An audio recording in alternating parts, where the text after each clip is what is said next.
नमस्कार दोस्तों, स्वागत है आप सभी का। दोस्तों, बीटीसी का डोमिनेंस अभी भी 38.12% है, जो कि मार्केट के लिए बिल्कुल भी पॉजिटिव नहीं है। और आज जो मार्केट में थोड़ा ग्रीनरी देखने को मिला है, इसका कारण क्या है आगे मैं आपको बताऊंगा पूरा डिटेल के साथ। आपको सीपीआई डेटा के बारे में भी बताऊंगा। तो लेते हैं थोड़ा मार्केट की अपडेट। बिटकॉइन की जो टोटल अभी जो करंट प्राइस है वो 17,661 17,700 के आसपास में रन कर रहा है, जो कि तकरीबन 3.79% हाइक पे है, इंक्रीज हुआ है।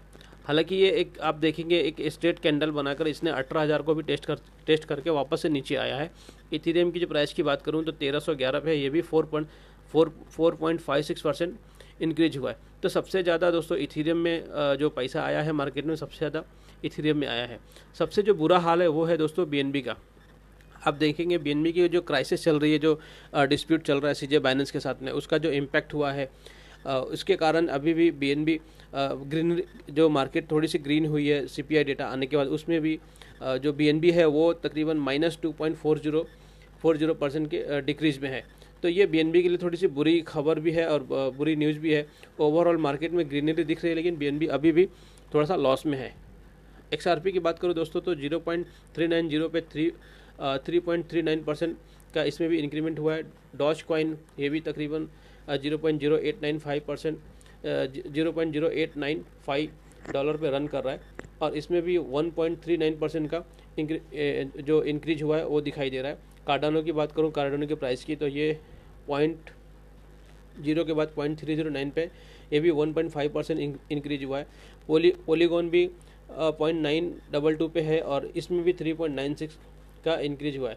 सबसे ज़्यादा जो अभी देखने को मिल रहा है वो है दोस्तों लिडो स्टेक ईथर। तो इसका जो करंट प्राइस है वो 1303 है, और इसमें 5.54% का इंक्रीज हुआ है, जो अब तक का मार्केट में सबसे ज़्यादा है। मतलब इथेरियम के बाद सबसे ज़्यादा जो पैसा आया है मार्केट में डॉलर में, वो लिडो में आया है। पोल्का डॉट $5.2 पे रन कर रहा है। लाइट कॉइन ये भी $77.19 पे रन कर रहा है। शिबा इनू अपने 5090 पॉइंट के बाद 50908 पे रन कर, इसमें भी थोड़ा सा मूवमेंट देखने को मिला है, 2.72% के हाइक में है। डाई की बात करूँ तो $1 पे है तकरीबन, ये भी थोड़ा सा माइनस में है। और आप कैंडल में आपको मैं चार्ट में आपको दिखाने की कोशिश कर रहा हूँ कि इसमें थोड़ा सा मूवमेंट जो आप देखेंगे, स्ट्रेट कैंडल बना है, और कैंडल बनने के बाद ये जो सीधा जो आप चार्ट में देख रहे हैं कि 18,000 के पास गया, 18,000 सीधा नीचे आकर 17,800 17,800 के बाद 17,693 94 700 पे रन कर। तो ओवरऑल दोस्तों सीपीआई डेटा आने के बाद मार्केट की कंडीशन ठीक है। अब मैं आपको लेके चलता हूँ सीपीआई डेटा बेस पे, वहाँ देखते हैं और वहाँ पे मैं आपको ब्रीफ में समझाने की कोशिश करता हूँ। दोस्तों, आपसे रिक्वेस्ट है कि अभी तक आपने मेरा वीडियो लाइक नहीं किया, सब्सक्राइब नहीं किया और अपने दोस्तों में शेयर नहीं किया, तो प्लीज़ लाइक कीजिए, सब्सक्राइब कीजिए, अपने दोस्तों में शेयर कीजिए और बेल आइकन दबा के रखिए, ताकि आपको आने वाले जो अपडेट्स हैं, वीडियो है, वो आपको मिलते रहेंगे। यूएस का जो कंज्यूमर प्राइस इंडेक्स है सीपीआई, वो काफ़ी पॉजिटिव आया है। इसी के कारण दोस्तों मार्केट में जो ग्रीनरी आपको दिखाई दे रही है, ये सबसे बड़ा कारण है। हालांकि जो एक्सपेक्टेशन थी वो 7.3% की थी, फॉरकास्ट जो था वो 7.3% का था, लेकिन एक्चुअल जो आया है वो 7.1% का आया है। इसीलिए नस्दाक में, बिटकॉइन में, क्रिप्टो मार्केट में आप देख रहे हैं काफ़ी अच्छा ग्रीनरी है। हालांकि पिछले एक हफ्ते से सीजे बाइनेंस का और बाइनेंस एक्सचेंज का बहुत बड़ा इशू जो क्रिएट हो चुका है, उस क्रिएट के ऊपर भी ये जो सीपीआई डेटा है, CPI consumer price index data है, ये उसके ऊपर भारी पड़ गया और मार्केट को 18,000 तक भी पहुंचा दिया था। अब थोड़ा सा मैं पूरा ये साल का मैं आपको थोड़ा दिखाने की कोशिश करूंगा कि सीपीआई डेटा किस तरह से आया है और क्या इम्पैक्ट किया इसने।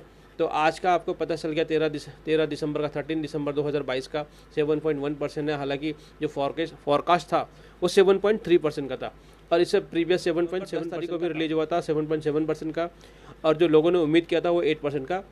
और अक्टूबर 13 को भी सीपीआई डेटा रिलीज हुआ था जो 8.2% का था, और लोगों ने जो उम्मीद किया था, एक्सपेक्टेशन किया था, वो 8.1% का था। फिर सितंबर 2022 में भी आप देख सकते हैं, यहाँ भी सितंबर में भी 8.3% का डेटा सीपीआई जो डेटा आया था 8.3% का था। अगस्त की बात करूँ तो अगस्त में भी 8.5% का था। जुलाई में 9.1% का, ये अब तक का सबसे हाई डेटा है।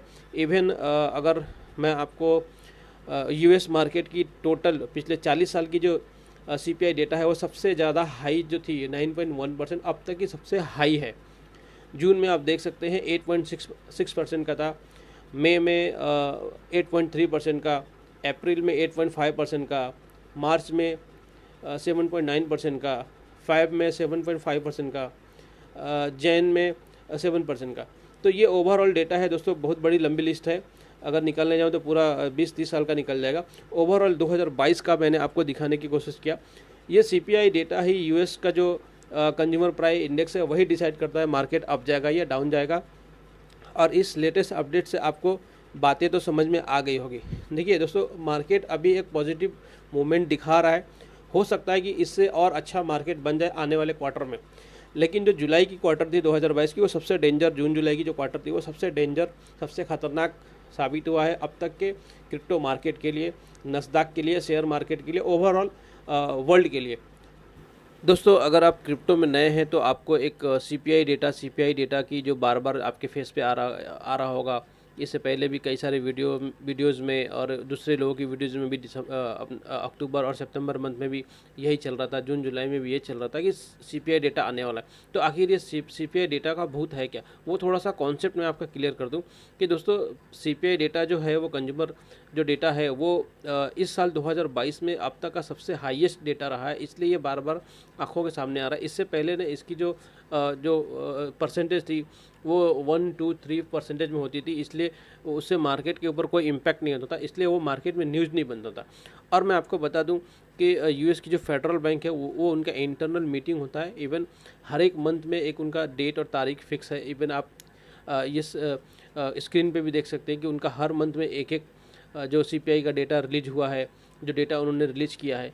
तो कभी कभी उनकी 2-2, 3-3 मीटिंग्स होते हैं, लेकिन वो बाहर नहीं आता है। लेकिन मंथली जो मीटिंग्स होती है उसमें जो डेटा वो डिसाइड करते हैं, क्वार्टरली जो मीटिंग्स होती है उसमें जो डेटा डिसाइड करते हैं, उससे जिससे मार्केट के ऊपर इम्पैक्ट होने वाला था वो रिलीज करते हैं। तो ये है सीपीआई का डेटा। और ये सीपीआई का डेटा सिर्फ यूएस में नहीं होता है दोस्तों, ये हर एक कंट्री अपनी अपनी मंथली और क्वार्टरली रिलीज करती है, जिससे डिसाइड होता है कि मार्केट में मोमेंट क्या चल रहा है, अप की तरफ है, हाई की तरफ है या फिर डाउन की तरफ है। तो इंडिया में भी देखिए दोस्तों सीपीआई डेटा इशू होता है, लेकिन हम क्रिप्टो में है तो हमारे जो क्रिप्टो मार्केट है वो ओवरऑल रन करता है यूएस ही रन करता है, यूएस के ऊपर ही हम डिपेंडेंट हैं, इसलिए हमें उसको फॉलो करना पड़ता है। दोस्तों, वीडियो को लाइक कीजिए, सब्सक्राइब कीजिए, मिलते हैं अगले वीडियो।